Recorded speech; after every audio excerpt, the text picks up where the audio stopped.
ang pagbitay sa walang-awang Chief of Police ni Hitler na si Kurt Daluege. Welcome back sa Arvin Polo TV channel. Noong October 24, 1946, sa loob ng isang prison courtyard sa Prague, isang kilalang brutal na war criminal mula sa Second World War ang dinala sa kanyang execution post ng mga prison guards. Siya ay si Kurt Daluege na naging chief ng Ordnungspolizei o Order Police sa ilalim ng Third Reich ni Hitler.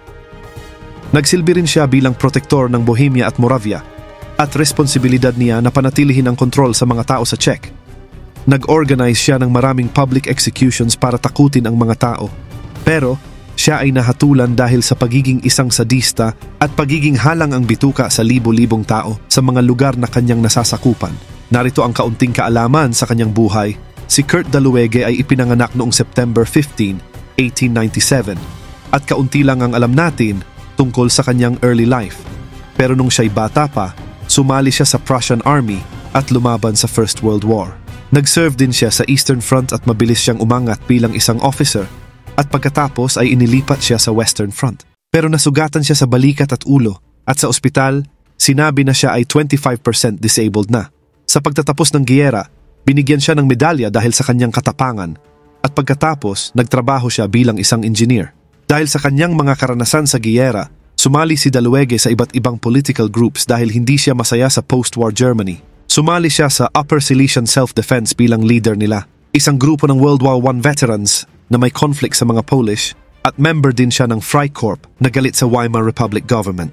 Nung mga panahong yon, si Adolf Hitler ay nagsimulang magbigay ng speeches para sa Nazi Party at nakakuha siya ng mas maraming popularity. Pero noong 1923, sumali si Daluege sa Nazi Party at hindi siya nawalan ng loob kahit nabigo si Hitler sa Munich Putsch. At matapos niyan talakayin naman natin ang pag-anib niya sa Nazi Party. Sumali si Daluege sa Berlin Front Band na isang grupo ng SA members na ipinagbawal matapos ang failed revolution. Pero noong 1926, nang matapos na ang pagbawal, siya ay naging leader ng SA detachment sa Berlin. Nakisalamuha siya sa mga mataas na opisyal ng Nazi at naging deputy siya ni Joseph Goebbels, ang Gauleiter ng Berlin. Kinilala siya bilang isang reliable official at pinahalagahan din siya ni Hitler. Pinayuhan siyang sumali sa SS at iwanan ng SA na naging magandang payo dahil sa Night of the Long Knives. Maraming leaders ng SA ang pinatay kasi noong mga panahong yon. At si Daluege ay nasangkot din sa mga alitan sa pagitan ng SA at SS. At nakita siya bilang isang taong may mahalagang kaalaman na makakatulong sa pagpapanatili ng kaayusan. Tinulungan ni Daluege na depensahan ang Berlin Party headquarters ng mga Nazi at pinuri pa ni Hitler ang kanyang mga pagsisikap. Sinabi ni Hitler sa isang open letter, "SS man, your honor is loyalty. My honor is loyalty." Itinaas si Daluege ng posisyon at si Heinrich Himmler ang namahala sa southern units ng SS habang si Daluege sa northern units. Si Himmler ay umangat bilang Reichsführer SS, ang pinuno ng grupo at pinakamakapangyarihang tao sa Germany maliban kay Hitler, pero hindi gaanong kilala si Daluege. Patuloy niyang pinalakas ang kanyang kapangyarihan, naging miyembro ng Reichstag at namahala rin siya sa non-political police.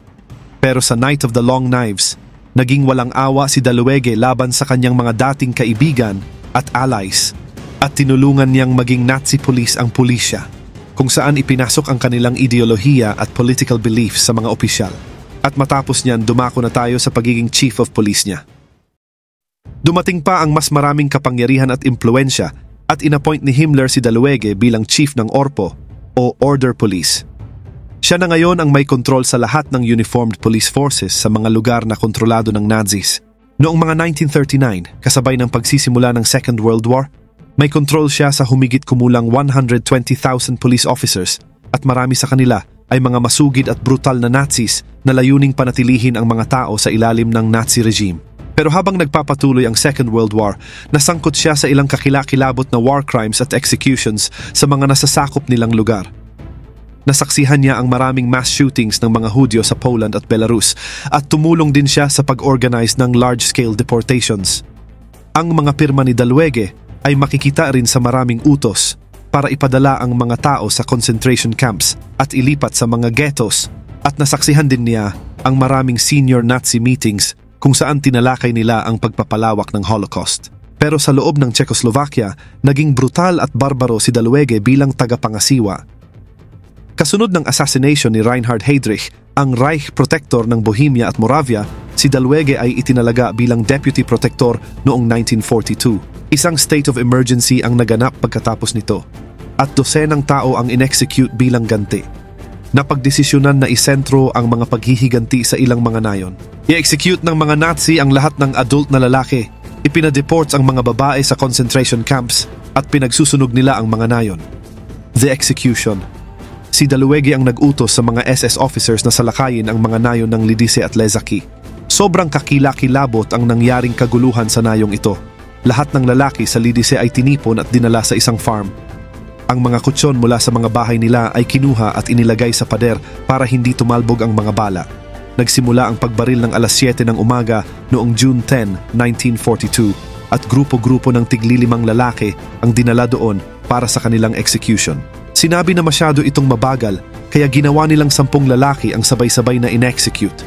3 lamang sa mga lalaki ng nayon ang nakaligtas, at 203 babae, at 105 bata ang dinala sa kalapit na eskwelahan at sa mga camps. Kasunod nito, ang mga bata ay hinila palayo mula sa kanilang mga ina at saka isinakay sa mga sasakyan para dalhin sa concentration camps.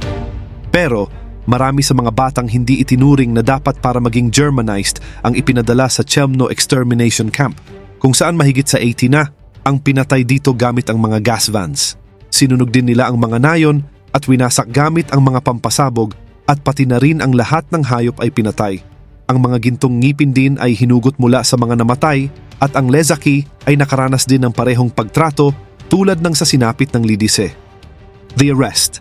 Tinakot din ni Daluege ang mga tao sa Czech at nakita siya bilang isang taong brutal na nagpapatupad ng kagustuhan ni Hitler. Nagpatuloy siya sa kanyang mga tungkulin hanggang May 1943, pero nagkaroon siya ng massive heart attack at muntik na siyang mamatay. Matagal siyang nag-recover at dahil dito, pinalaya na siya ni Hitler sa kanyang mga trabaho at binigyan pa siya ng malaking property ni Hitler. Pero sa katapusan ng Second World War, si Kurt Daluege ay inaresto ng British forces sa Lubeck. Pagkatapos, dinala siya sa Luxembourg at saka muling inilipat sa Czechoslovakia para harapin ang mga krimen na kanyang ginawa sa mga tao ng Czech noong siya pa ang protector ng Bohemia at Moravia. Dinala siya sa paglilitis para sa mga crimes against humanity. At sa trial, sinabi niya na 3 milyon na police officers ang loyal sa kanya at nakita siya bilang isang makapangyarihang tao katulad ni Heinrich Himmler. The execution. At nang akusahan si Daluege ng mga charges, sinabi niya na sinusunod lang niya ang mga utos na ibinigay sa kanya ni Hitler at sinabi niya pa na hindi siya ang gumawa ng mga krimen. Pero hinatulan siya ng kamatayan at na-convict sa lahat ng charges. Kinabukasan matapos siyang mapatunayang guilty, si Kurt Daluege ay binitay. Dinala siya at pansamantalang ikinulong sa Pankrak Prison sa Prague na naging Gestapo Interrogation Center noong digmaan. Kinuha siya mula sa kanyang selda at dinala sa isang courtyard kung saan daan-daang tao ang nagtipon sa prison courtyard para saksihan ang kamatayan at execution ni Daluege. Ang crowd ay binubuo rin ng maraming iba pang guards at si Daluege ay inakay ng mga guards papunta sa execution post o pole kung saan siya ay binitay gamit ang pole hanging method. The execution method. Ang paraan ng execution ay si Daluege ay itinali sa poste gamit ang mga lubid sa isang pulley na nasa ibaba ng poste.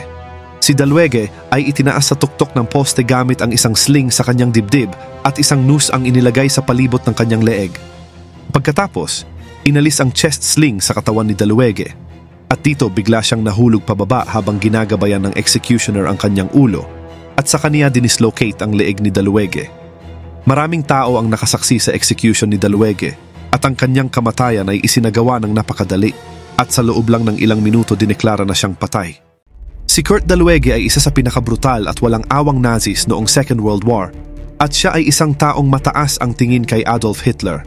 Malaki ang kanyang kapangyarihan dahil pinamunuan niya ang mahigit sa 100,000 police officers bilang head ng Order Police. Pero sa loob ng Czechoslovakia, namuno siya sa mga lupaing ito ng may brutalidad at teror at siya ay responsable sa maraming kakilakilabot na war crimes. At dahil sa mga aksyon na ito, siya ay binitay sa loob ng courtyard ng Pankrak Prison.